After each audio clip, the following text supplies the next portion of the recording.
करता है वो केवल एकमात्र श्री राधा नाम है। इसीलिए आप सभी से बार बार कहा जाता है कि अपनी जिह्वा पर हर समय श्री राधा नाम आपकी जिह्वा पर होना बहुत ज़रूरी है। अब कहते हैं कि संसार में फंसे हैं तो कैसे राधा नाम लें, क्योंकि संसार में फंसे हैं बहुत समय से, एक नहीं कि कई जन्मों से फंसते आए हैं, इसलिए बड़ा मुश्किल हो जाता है कि संसार में रहते हुए जिह्वा पर राधा नाम लाना। लेकिन वृंदावन में ये बड़ा आसानी से हो जाता है। ऐसा क्यों? कि वृंदावन जब जैसे ही आते हैं तो हर एक वृंदावन का हर एक कोना बस एक ही नाम श्री राधा श्री राधा श्री राधा, एक ही नाम, सिर्फ श्री राधा। सिर्फ एक नाम को लेकर आ जाइए वृंदावन में और वो है राधा नाम।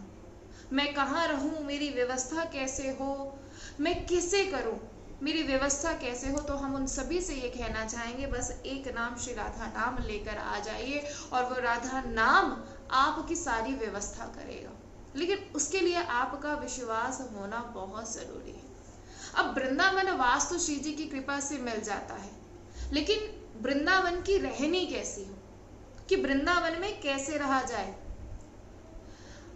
ऐसा नहीं कि आप वृंदावन वास करेंगे तो आप सोचे कि सब कुछ आपके अनुकूल होगा, हर अनुकूल परिस्थिति आपके साथ होगी। ऐसा कभी नहीं होगा, कभी ऐसा मत सोच के आइएगा, कभी ये भ्रम मत लेकर आइएगा वृंदावन में।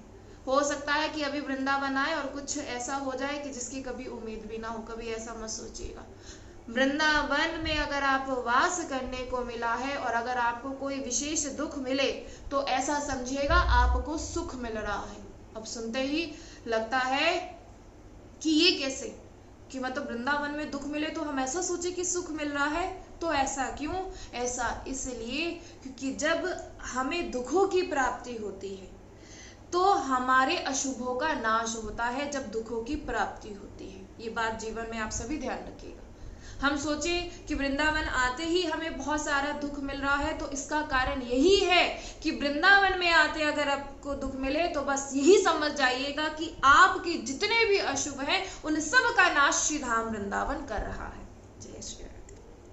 और जब हमें सुख की प्राप्ति होती है तो हमारे शुभों का नाश होता है। ये श्री धाम वृंदावन की महिमा है। इसीलिए जानिए, जब वृंदावन वास करके हमें अगर शरीर को दुख प्राप्त हो तो समझ लाइएगा कि जितने भी हमारे अपवित्र कर्म हैं जन्म जन्मांतर के, वो सारे अपवित्र कर्म थोड़ा सा कष्ट दे करके वृंदावन धाम दूर कर रहा है। इसीलिए कभी भी किसी साधक को घबराना नहीं चाहिए कि मैं वृंदावन वास कर रहा हूँ और मुझे बहुत सी प्रतिकूलताएं हैं, बहुत से दुख जो है वो सहन करने के लिए मिल रहे हैं। ऐसा कभी भी मत सोचिएगा। वृंदावन में यदि दुख मिले तो ऐसा नहीं सोचना कि भाई यहाँ तो बड़ी अव्यवस्था है, भाई यहाँ कोई व्यवस्था नहीं है। सब बस सुना है, ये जितने भी मूर्ख लोग हैं ये कहते रहते हैं वृंदावन आओ, वृंदावन आओ, वृंदावन वास करो, यहाँ तो कोई व्यवस्था ही नहीं है। यहाँ कैसी व्यवस्था है? यहाँ तो कोई व्यवस्था नहीं है। अरे बाहर जाएंगे, बाहर रहेंगे, वहां व्यवस्था में रहेंगे तो सारा भजन हो जाएगा। तो ये आपका भ्रम है, सबसे बड़ा भ्रम है आपका।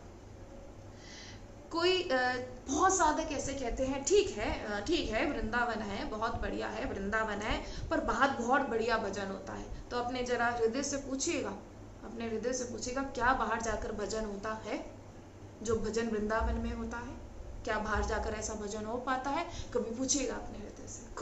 खुद से बेहतर कोई किसको कैसे जान सकता है? हमें बड़ा एक बड़ा आश्चर्य होता है, सब कहते हैं सबको जानते हैं। भैया सबको मत जानिए, सबसे पहले खुद को जान लीजिए, उसी दिन सब जान जाएंगे, उसी दिन सब कुछ जान जाएंगे। इसीलिए जानिए कि बाहर की व्यवस्थाएं आपको ठीक लग रही हैं कि वहां रहकर भजन हो तो व्यवस्था में बढ़िया भजन होता है, इसका मतलब भजन का भजन नहीं होता, व्यवस्था में बढ़िया भजन होता है। ये सब अगर ऐसी बात आप सोचते हैं तो अगर आप भजन करना चाहते हैं तो एक बात याद रखिए, जो महापुरुषों ने कहा है कि दुख समूहों को सहकर, दुख नहीं कह रहे कि केवल दुख को सहकर, नहीं, महापुरुष कह रहे हैं कि दुख समूहों को सहकर जो श्री धाम वृंदावन में वास करता है और अगर उसको चारों तरफ से, जो दुख का समूह है चारों तरफ से अगर उसे घेरा हुआ है तो वो दुखी ना हो, कोई दुखी ना हो। और कभी कभी कोई मार्ग उसको नहीं दिखाई दे, कभी कोई सुख प्राप्त ना हो, उसे दुख ही दुख मिल रहे हैं, तो उसे दुखी नहीं होना है। आप दुखों का समूह आपको घेर के क्यों ना खड़ा हो, लेकिन फिर भी आपको श्री धाम वृंदावन वास करना है। अपयश को परम कीर्ति मानकर वृंदावन में वास करो। ऐसा नहीं कि वृंदावन या वास कर रहे हैं तो हमारा यश ही होगा, ऐसा नहीं होता भाई, अपयश भी होता है, आपकी कीर्ति खोती है, आपका वैभव मान सम्मान सब कुछ खोता है जब श्री धाम वृंदावन में वास करते हैं। और अगर वृंदावन में वास कर रहे हैं, अगर आपका अपयश हो रहा है, ऐसी व्यवस्थाएं हो रही हैं कि निंदा हो रही है, एक जन नहीं पूरा वृंदावन भी अगर आपकी निंदा करे ना, तो ये बस याद रखिएगा प्रमाद का ये सब रूप है। इस मार्ग पर चलने पर दोनों होता है। इस मार्ग पर चलने पर आपको सम्मान भी मिलता है और आपको बुराई भी मिलती है, आपका मान भी होता है और आपका अपमान भी होता है। अगर आप कोई सोचे मैं भगवत मार्ग पर चल रहा हूँ, इस भजन मार्ग पर चल रहा हूँ, तो मेरा अपमान ना हो, तो भैया ऐसे नहीं होगा भाई, ऐसा नहीं होगा। ऐसा मत सोचिएगा कि मैं भजन कर रहा हूँ, मैं वृंदावन वास सब कुछ छोड़कर आया हूँ, मेरा सम्मान होगा, ऐसा बिल्कुल नहीं होगा। आप सोचे मुझे शारीरिक कष्ट ना मिले, ऐसा हो ही नहीं सकता। तैयार रहिएगा वृंदावन वास अगर करना चाहते हैं, ये सब कुछ होगा। परमार्थ में चलने पर जरूर ऐसी व्यवस्थाएं होती हैं जो स्वयं प्रभु ऐसी व्यवस्थाएं बना देते हैं।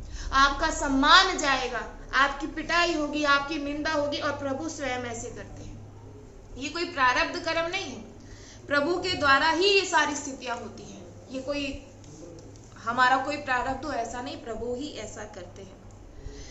जिससे साधक का अंतःकरण सुरत सब कुछ को प्राप्त हो सके। बड़े बड़े महापुरुषों के जब आप जीवन चरित्र पढ़ेंगे तब आप जानेंगे, तभी आप जानेंगे। कई दिन हो गए थे, एक माधव दास बाबा थे, कई दिन हो गए थे, समुद्र के समीप उनकी कुटिया थी, कई दिन समुद्र के समीप थी उनकी कुटिया, कई दिन हो गए, कई दिन। तो कुटिया के दरवाजे की तरफ पीठ करके बैठकर भजन करते थे। क्यों करते थे? ताकि मेरा जो ध्यान मेरे भजन में कोई विक्षेप ना आए, मेरा ध्यान कहीं इधर उधर ना भटके। तो माधव दास बाबा क्या करते थे, अपनी कुटिया का जो दरवाजा था तो उसकी तरफ पीठ करके बैठ जाते थे। तो एक दिन पीछे से आवाज आई, बाबा प्रसाद रखा है, पा लो। तो माधव दास बाबा ने कहा कि रख दो, अभी हम भजन कर रहे हैं, जब भजन हो जाएगा तब हम प्रसाद पा लेंगे। ठीक है। अब क्या किया, वो थाल रखकर चले गए, और कोई और नहीं था, ठाकुर जी स्वयं थे। ठाकुर जी स्वयं उनके लिए प्रसाद लेकर आए, और प्रसाद लेकर आए, प्रसाद कुटिया के दरवाजे पर रखकर चले गए और अंतर ध्यान हो गए। अब क्या हुआ, जब बाबा का भजन पूरा हुआ तो बाबा ने प्रसाद पाया, और समुद्र में जब जाके वहां कुटिया के बाहर जो पात्र थे, जो थाल था बहुत सुंदर स्वर्ण जटिल, उसमें बहुत सुंदर रतन उस थाल पे लगे थे, तो प्रसाद पाके उस थाल को बाहर रख दिया। ठीक है, ऐसा हो गया। अब मंदिर में खोजबीन शुरू हो गई कि भाई ठाकुर जी के भोजन का थाल कहाँ चले गया, स्वर्ण जटित पूरे रतन उसमें जटित थे, बहुत सुंदर थाल था, वो कहाँ चला गया। तो किसी ने बताया कि हमने माधव दास, जो बाबा माधव दास है, उनकी कुटिया के बाहर एक मंजी हुई बहुत सुंदर थाली रखी है। अब बाबा लोग के पास इतनी सुंदर थाली कैसे हो सकती है, अवश्य वो हमारे ठाकुर जी की होगी, और वही ले गए होंगे। बस अब सभी पहुंचे, जब वहां गए तो देखा थाल वही रखी हुई थी, ठाकुर जी का थाल वही रखा था, और जब वहां रखा था तो जमकर पिटाई की माधव दास बाबा की। अब आप देखिए, यही करवाने वाले हैं, कोई और करवाने वाला नहीं। पहले तो भोग पवाते हैं और उसके बाद फिर पिटाई करवाते हैं, कोई और नहीं है। आप सोचे ना कि कोई और है, कोई और नहीं, यही करवाने वाले हैं। क्यों कराते हैं? क्योंकि हम बार बार कहते हैं, जब जीवन में प्रतिकूलताएं आती हैं, जब दुख आता है ना, मत सोचिएगा कि हे प्रभु मेरे साथ ऐसा क्यों। अरे हम जान सकते हैं कि उनके वो जो कर रहे हैं, उनके विधान का क्या, हम कुछ नहीं जान सकते, लेकिन हमारा परम मंगल है उसमें। हम जिसे अमंगल सोच रहे हैं, प्रभु के द्वारा किया जा रहा, हम सोचे कि ये अमंगल है, हमारा इतना भजन करने के बाद भी प्रभु हमारे साथ अमंगल करते हैं। नहीं, वो आपकी और हमारी दृष्टि में हो सकता है, क्योंकि हम सभी लघुमती के हैं, लेकिन प्रभु ऐसा नहीं करते। प्रभु ऐसा नहीं, प्रभु जानते हैं। अब ये मत सोचिएगा कि भक्ति के मार्ग पर आए हैं तो प्रशंसा ही होगी, ऐसा कभी कोई मत सोचिएगा। अपना सच बता रहे हैं ऐसा मत सोचिएगा, अपना अनुभव बता रहे हैं। चाहे अगर अपनी कुटिया में भी चुपचाप बैठे हैं ना, खींच के बाहर ले जाए जाओगे, खींच किसी से कोई मतलब नहीं रखो। जब मतलब रखो तो दिक्कत, मतलब ना रखो तो दिक्कत। और ये देख लीजिएगा, आप कुछ भी नहीं करते, अपनी कुटिया तक सीमित है ना, सिर्फ ये चर्चा ही कर रहे हैं, अपनी कुटिया तक सीमित है बस, इसमें भी आपकी निंदा होगी। और ऐसा होगा, आपके पास ऐसी बाउंड्री बना देंगे, और जहां जहां आप रहते हैं वहां वहां कांटे जैसे होते हैं ना, कि यहाँ चलो तो वहां कांटा, यहाँ चलो तो वहां कांटा, ऐसी स्थिति बना देंगे। लेकिन डरिएगा मत, उन सभी कांटों को पार करते जाइएगा। करने दीजिए, कितना करेंगे करने दीजिए, लेकिन एक बात ध्यान रखिएगा, हमारे सभी अशुभ कर्मों का वो नाश कर रहे हैं, क्योंकि प्रभु के हर विधान में कृपा है, हम समझ नहीं पाते। अगर प्रभु हमारे साथ ऐसा ना करे तो हम कभी भी उत्तम व्यवस्था को प्राप्त नहीं हो सकते, अगर प्रभु ने हमारे साथ ऐसा नहीं किया। इसीलिए याद रखिए, कभी मत सोचिएगा कि मेरे साथ ऐसा क्यों, कभी प्रभु से कभी कोई प्रश्न मत कीजिएगा। हम बार बार कह रहे हैं, ऐसा होगा, आपके साथ होगा। अगर 4 आपकी प्रशंसा करने वाले होंगे तो 10 निंदा वाले भी अवश्य होंगे, और ये होता है। हम नहीं कह रहे हैं, वही महापुरुष कह रहे हैं, और हम नहीं कह रहे हैं। सभी से पूछ लीजिएगा, किसी से पूछिएगा, जो भजन मार्ग पर चलते हैं ना, उनके साथ ऐसा होता है। तो ये बात तो आपको ध्यान रखनी पड़ेगी। जीव का स्वभाव है, जीव का ऐसा ही स्वभाव है कि क्या करता है कि थोड़े से सुख में सुख हो जाता है, सुखी हो जाता है, थोड़े से दुख में दुखी हो जाता है, और थोड़े से सुख में उस सुख की तृप्ति का अनुभव करने लगता है। तो किसी के उपासक के पास उसने बोला कि मेरे पास तो लाख रुपए हैं जो जमा है, उसी से मेरा जो है सुविधा है, तो मुझे किसी की आवश्यकता नहीं है, मुझे किसी की आवश्यकता नहीं। इसका मतलब कि सुविधा है तो भजन करेंगे। तो आपने अपने यानी स्वरूप को नहीं पहचाना, आप लोगों ने स्वरूप को नहीं कि हमारे पास सुविधा, हमारे पास इतना धन है कि हमारा आराम से व्यवस्था हो जाएगी। तो व्यवस्था का भजन है या स्वरूप का भजन, आप पहले ही था। आप व्यवस्था की पहचान कर रहे हैं कि व्यवस्था से ही भजन होगा। अरे भैया, अपने स्वरूप का दर्शन कीजिए कि स्वरूप को लेकर हम निश्चिंत हैं। क्यों निश्चिंत होने चाहिए? कि हमें अपने स्वरूप का दर्शन हो गया है। इसीलिए जानिए भैया, जब तक नहीं जानेंगे तो आपका भ्रम ना खत्म होगा और ना प्रभु की कृपा आप समझ पाएंगे। जब स्वरूप में स्थित हो जाएंगे ना, तब प्रभु की अपार कृपा आप सभी को समझ में आएगी। कोई समाज पद पर चलने पर सोचे कि हमारी सदैव स्तुति होती रहे, भैया बिल्कुल नहीं होगी। ये तो आप तैयार होके चलिएगा, कभी नहीं ऐसा होता। ये तो हमने देखा है सच में। कभी ये इस पद पर चलने पर सोचे ना कि स्तुति हो, कभी ऐसा सोचिएगा ही मत, क्योंकि ये महान, ये सम्मान, ये वैभव, ये पहली बात तो ये प्रभु के सामने हमें तो तुच्छ लगता है, सच बता रहे। आज प्रसन्न हो जाए कि बहुत लोग आते हैं जी, अगर आज अपने ही कहे कि बहुत यहाँ जन आते हैं, दीदी माता जी या कुछ ऐसे प्रणाम, उससे कोई लाभ नहीं होने वाला, सच बता रहे, उससे कोई लाभ नहीं हो पाए, कुछ भी नहीं हो पाए। क्योंकि हमारी जो वास्तविक मांग है ना, हमें वो मिल जाए बस, हमें और क्या करना है।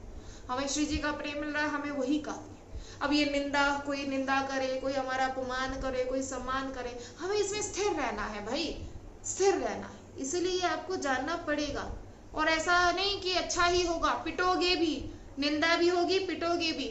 और ये बैलेंस बनाकर चलते हैं ठाकुर जी, बड़ा सुंदर बैलेंस। क्योंकि अगर बैलेंस नहीं बनेंगे तो हम चलेंगे कैसे? हो सकता है आज हमारी सब आके वाह करने लगे, कोई निंदा करने वाले ना हो, तो अपने कैसे पता लगे? और फिर तो आप तो सम्मान में और ऊंचे बढ़ते चले जाएंगे। और एक बात और होती है, जिसे ऊंचे आसन पे बैठने की वो हो जाए ना आदत, जिसे वो प्रणाम करवाने की आदत हो जाती है, फिर उसका अगर कोई तिरस्कार करे या उस पर कोई उंगली उठाए, उससे सहन नहीं होता। क्योंकि उससे क्या होता है, मैं जहां जाऊंगा मेरा सम्मान होना चाहिए। ये बहुत बेकार होता है ये सम्मान। अरे जैसे हो वैसे रहो भाई, आप कोई सम्मान करे तो ठीक, कोई ना करे, सम्मान को तो विश्व समझो, सच बता रहे। क्योंकि लोग जब सम्मान करना शुरू करते हैं ना, तो ये सोचिएगा कि आपका सम्मान वो कर रहे हैं। आने वाले समय में अगर आपकी कभी ऐसी कोई स्थिति आ जाए कि आपका अपमान हो, आप उसको सह नहीं पाएंगे। इसलिए सम्मान को विष के समान ये ऐसा होता है। ये महापुरुषों के जीवन में ऐसा हुआ है, बिल्कुल ऐसा हुआ है कि अगर कोई 4 उनकी प्रशंसा करने वाले होते हैं तो 10 निंदा करने वाले होते हैं, और ऐसा होता है। बादशाह सिकंदर लोदी से सम्मान प्राप्त कराते हैं श्री नामदेव जी का।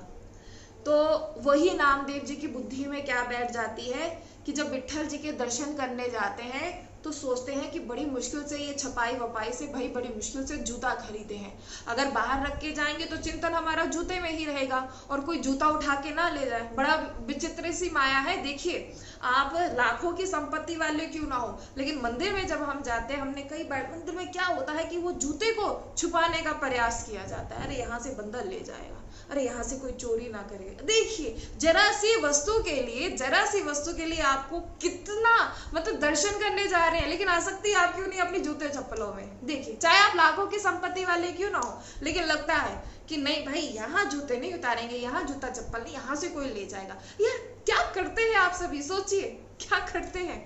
एक जरा सी जूते चप्पल के लिए आप की आसक्ति वहां होती है। अरे यहाँ है, ये बार बार कहते हैं जब श्री राम वृंदावन आते हैं ना, तो ये जो अपनी अगर अपने वो साधन में आए या कैसे अपने ये ना सब चीजों को साइड में रख कर आया करें। साइड में आपका मान सम्मान, आपका धन, क्योंकि यहाँ जितने भी जो वास्तविक में रसिक जन है वो आपके धन से नहीं लुभेंगे कि आपके पास आप बहुत धनी है, नहीं।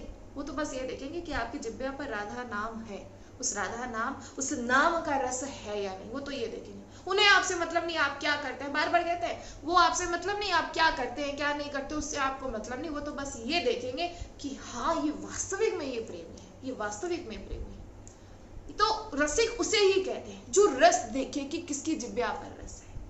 तो बादशाह सिकंदर लोदी से सम्मान प्राप्त हुआ श्री नामदेव जी को। तो जब मंदिर में विठल जी के दर्शन करने जाते हैं तो सोचते हैं बड़ी मुश्किल से जूते जो हैं हमने ये छपाई वपाई करके जूते खरीदे हैं, तो कहीं ऐसा ना हो दर्शन करने जाएंगे इसी की तरफ ध्यान रहेगा। तो अपना जो था पोटरी था उसमें जूते बांधे और अपनी कमर पर बांधे और जाके मंदिर में दर्शन करने के लिए चले गए।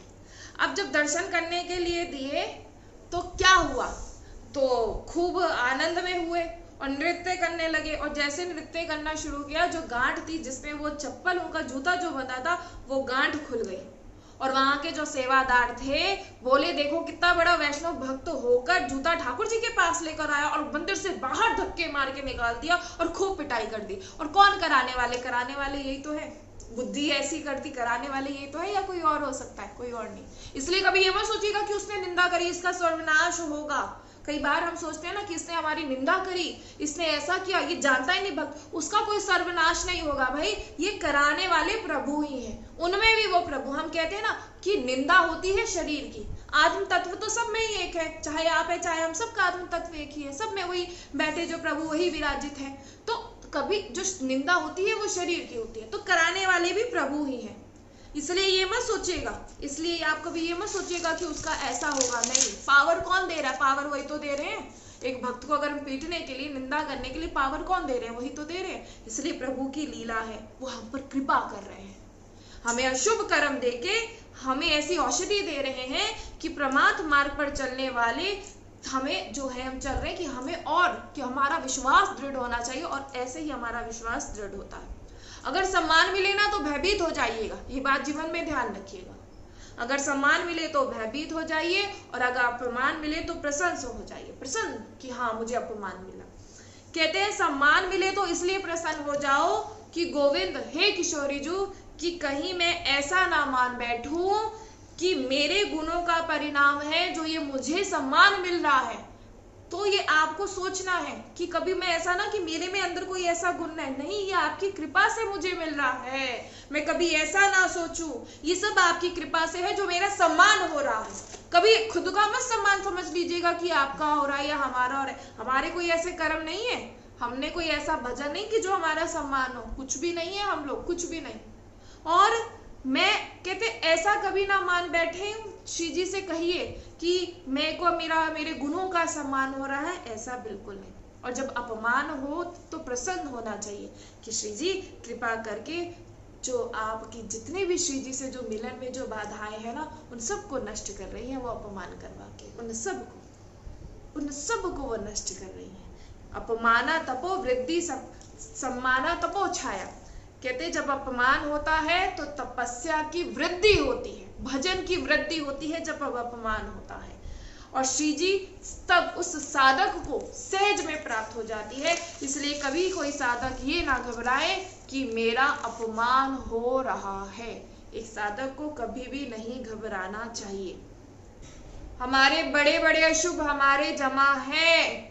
अगर हम कितने जन्म भी क्यों ना हमें मिले, लेकिन हम उन अशुभ कर्मों को कभी नहीं निकाल सकते, कितने भी जन्म क्यों ना हो। लेकिन प्रभु ने ऐसी कृपा कर दी है कि निंदा करके वो हमारे अशुभ कर्मों को ऐसे ही निकलवा रहा है। प्रभु ने हम पर कृपा कर दी है कि ऐसे ही निकलवा दिया है। प्रभु की बहुत बड़ी कृपा है। पूरे वृंदावन, अगर पूरा वृंदावन भी निंदा करे ना, पूरा वृंदावन भी, तो कभी मत घबराइएगा, हमारे अशुभ कर्म है जो प्रभु निकलवा रहे हैं। पूरा वृंदावन भी निंदा करे, हम सच बता रहे, दूर दूर तक पूरा वृंदावन आपकी निंदा कर रहा है और हम सोचे अरे हम तो भजन करते हैं, इसका मतलब हमारी प्रशंसा होनी चाहिए। तो भजन क्या प्रशंसा पाने के लिए कर रहे हैं? भजन क्या सम्मान पाने के लिए कर रहे हैं? या किसी दूसरे व्यक्ति के आप उससे कुछ पाना चाहते हैं? नहीं, भजन आप अपने लिए कर रहे हैं, आप अपने लिए कर रहे हैं और श्री जी को पाने के लिए कर रहे हैं। और अगर निंदा हो रही है, क्योंकि एक बात बस आपको जीवन में बताना चाहेंगे, हम आपसे हमेशा सबसे कहते हैं कि कभी किसी की निंदा मत कीजिएगा, क्योंकि जब हम किसी की निंदा करते हैं तो उसके अशुभ कर्म नष्ट होकर आप में शामिल हो जाते हैं। ये बिल्कुल सत्य है, सच बता रहे हैं। इसलिए निंदा हो रही है तो प्रसन्न होइए, आपके सारे अशुभ कर्म नष्ट हो रहे हैं। कभी मत घबराइएगा, कभी मत घबराइएगा। भाई ये संसार आपको कहीं नहीं जीने देगा, ये जीवन में बात। आप आज सब कुछ छोड़कर भजन करेंगे ना तो क्या बोलेंगे? बड़े बेवकूफ है, सब कुछ छोड़कर वृंदावन चले गए। बड़े बेवकूफ है, घर बार छोड़कर वृंदावन चले गए। बड़े बेवकूफ है, माता पिता को छोड़कर वृंदावन वास कर रहे हैं, ऐसा कहेंगे। और जब वृंदावन वास कर रहे हैं या बाहर है वृंदावन के बाहर, अरे बड़े बेवकूफ है, घर छोड़ छोड़ के वृंदावन जाते हैं, अरे प्रभु तो यही है, प्रभु तो यही है। अगर प्रभु यही है तो दर्शन किया? हम तो कहते हैं प्रभु आप सभी के भीतर है, आप में श्री जी, हम सब में श्री जी हैं, लेकिन कभी वो दर्शन हुआ? कैसे होगा, कैसे होगा? माया का इतना बड़ा वो पर्दा लगा है, उस पर्दे को हटा पाएंगे? इतना सामर्थ्य है? कह दे कि हम बड़े सिद्ध पिट हो चुके हैं, कह दे हमारा भजन, भैया हम तो नहीं मानते इतना भजन हो जाता है। कोई महापुरुष ही कोई ऐसा बिरला होता है, कह देना मेरा बहुत भजन है, हम हर समय श्री। अरे भैया खुद को अधम्मान कर रही है, बार बार कहते हैं, क्यों भजन का भी वो लाते हैं, हम बहुत बड़े रसिक, हम बहुत बड़े ये आपकी हम तो जाने रही। जिस दिन आपके मुख से होगा ना आप, हम का हटा के आपका, हमारा कुछ नहीं, सब आपका, मैं नहीं, जब आप आ जाए, सिर्फ आप, तो उस दिन भजन आपका, भजन जो है वो सिद्ध हो जाता है। इसलिए जानिए, प्रभु के चरणों से आप जुड़ जाइए। और बस जीवन में एक बात जानने की, प्रभु अगर आपकी से कोई ऐसी लीला करते हैं कि हमारा अपमान हो रहा है या वृंदावन में कोई व्यवस्था नहीं हो पा रही, अरे इतना सही तरीके से चलने पर भी वृंदावन में ये सब कुछ सहना पड़ता है, तो ऐसा कभी भी अपने मन में भाव मत लाइएगा। बार बार कह रहे हैं, बार बार आपके साथ ऐसी लीलाएं होंगी, आपके साथ ऐसी लीलाएं होंगी। इसीलिए जानिए, जितना हो सके श्री धाम वृंदावन में वास करें। श्री धाम वृंदावन कोई ऐसा भी बार बार कह रहे हैं, यहाँ आपको सम्मान अपमान इन सब से दूर होते हुए मुझे रहना है, और दिन रात बस श्री धाम वृंदावन में दिन रात रहते हुए राधा राधा राधा राधा राधा राधा हमें सबको जपना है। वृंदावन से बाहर जाने पर भजन नहीं होता, ये बात बिल्कुल सत्य है। जो वृंदावन में अगर आप यहाँ केवल वास कर रहे हैं और कुछ भी नहीं कर रहे ना, सिर्फ वास, तब भी आपका भजन हो जाता है। और वृंदावन में वास में कोई भी अगर आपका व्यवधा, कोई भी अगर बाधा डाले तो वो आपके शत्रु के समान है। जो वृंदावन वास के लिए आपको रोके वो शत्रु के समान है। इसलिए ये जो लौकिक स्वार्थ है इसे छोड़ दीजिए, इससे किसी का कोई लाभ नहीं होने वाला, कोई लाभ नहीं। कि आज हम इससे बात, देखिए कई बार आज ही मनुष्य की एक ऐसा स्वभाव हो गया है, जीव का ऐसा स्वभाव हो गया है कि मैं जहाँ जाऊँ मैं इससे भटकूँ, इससे मिलूँ, उससे मिलूँ तो मेरा इससे कोई लाभ नहीं होगा। अरे श्री जी है, जिसकी श्री जी हो गई उसे किसी की आवश्यकता है, जिसकी श्री जी हो जाए उसे किसी की आवश्यकता नहीं। क्योंकि आवश्यकता जब होती है जब हमें कोई लालच होता है, किसी की आवश्यकता तो जब होती है ना, कोई लालच होता है। हमें तो किसी की कोई आवश्यकता नहीं, हमें तो बस हमारी श्री जी, सिर्फ श्री जी बस।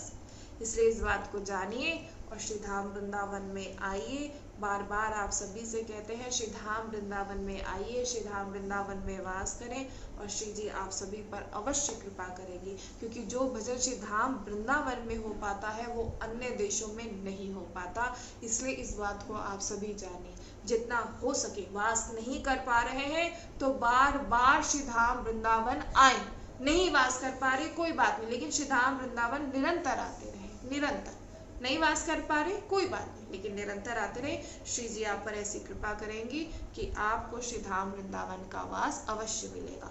और ये नहीं कि मैं भजन मार्ग पर चल रहा हूँ तो मुझे मेरा सम्मान हो, मुझे वैभव मिले, ऐसा कुछ नहीं। इस भजन मार्ग पर, प्रमाद के पथ पर जब हम चलते हैं तब हमारा सम्मान और अपमान दोनों ही होता है। सम्मान मिलने पर प्रसन्न नहीं होना, अपमान मिलने पर दुखी नहीं होना, क्योंकि मुझे किसी के शब्द कोई प्रभावित नहीं कर सकते। मुझे केवल एकमात्र शब्द प्रभावित करता है, सिर्फ ये 2 अक्षर राधा, सिर्फ इसका ही मुझ पर प्रभाव होता है और किसी का भी नहीं। इसीलिए जानिए, श्री धाम वृंदावन की महिमा को जानिए और ज्यादा से ज्यादा जितना हो सके श्री धाम वृंदावन में आए और श्री धाम वृंदावन में वास करें। श्री राधा वल्लभ लाल की जय। श्री राम।